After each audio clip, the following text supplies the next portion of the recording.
Good morning. I welcome all of you to this online course on communication electronics. This course is meant for BSc Physics students of the Arts and Science stream. Developing online courses through Swayam platform is a global initiative by MHRD India. And thanks to MHRD for providing us with this golden opportunity. Myself, I am Dr. J. Avila, working as Senior Assistant Professor in Sastra Dean University, Tanjavur, Tamil Nadu. This course, Communication Electronics, is a combination of both theory and practicals. 4 credits have been allocated for theory and 2 credits for practicals. The number of lectures for both theory and practical is 60. Now this course is divided into 6 chapters. If I say the word communication, the immediate thing which pops up into your mind is the smartphone which you have. With the help of this smartphone, you can bring the entire world in front of you. So that may be sufficient for a layman, but for technical students like you, it is not necessary, it is not sufficient. A detailed knowledge about what is happening behind the screen is necessary. So with that aspect, the first chapter of this course deals with the introduction to communication, the various modes of communication and block diagram of communication system. So that will be the first part of the chapter 1. The second part of the chapter deals with frequency allocation for a radio communication system, not only in India but also around the world. Finally, a glimpse about noise is also there. Suppose if the medium is wireless in nature, lot of noise sources automatically gets added to the signal. So a knowledge about various types of noises and how it affects the quality of the signal becomes necessary.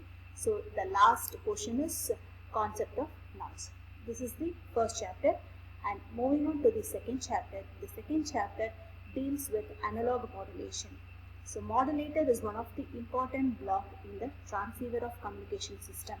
In this chapter, 2 types of modulation have been discussed. One is AM modulation, the other one is FM modulation. So the principles behind this AM and FM and the transmitter and the receiver block of AM and FM are discussed here.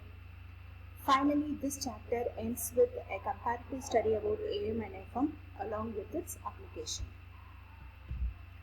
Moving on to the third chapter. The third chapter deals with analog pulse modulation. Most of the signals in the real world, they are continuous in nature. Transmitting the signals as such, it consumes a lot of bandwidth. So in order to preserve the bandwidth, it becomes mandatory to convert a continuous signal into discrete signal, and they are also known as pulses. So the third unit talks about how to convert a continuous signal into discrete signal.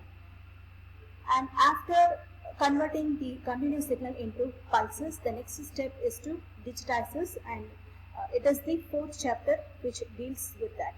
In addition, modulating it with digital modulation schemes like ASK, FSK, PSK and DPSK is also discussed in fourth chapter. Moving on to the fifth chapter. Fifth chapter is satellite communication. Among the various types of satellites, the satellite which is meant for communication purposes is geostationary. So this chapter deals with various orbits, satellite orbits, the advantages of geostationary satellites, the frequency band, that is the C-band, and the block diagram of Earth station. And the last chapter is about mobile communication, the important concepts in mobile communication, the cell splitting and the cell sectoring.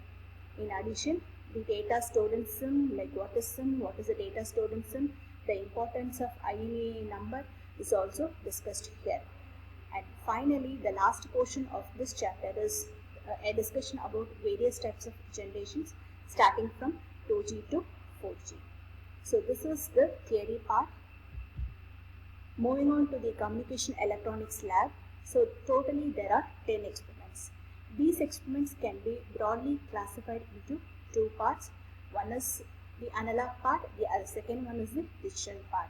So with the knowledge gained in the second unit, the first 5 experiments can be done, that is modulating the AM signal and demodulation of the signal. Similarly, FM modulation and demodulation.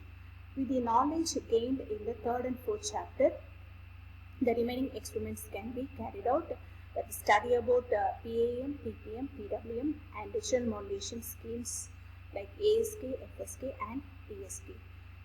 So after the end of this course, the students may be able to have a clear idea about like what is communication, what is the significance of communication and how it is useful to the real world. Like for example, satellites. Satellites are involved in a lot of applications. One such thing which are very familiar is weather forecasting. So with the help of satellites, day to day the weather is forecast. The details about rain and storm and other things, we can predict those things. And the AM modulation, it is used to broadcast the TV signals. We are very familiar about with FM radio, and we are also familiar with the mobile. So thank you.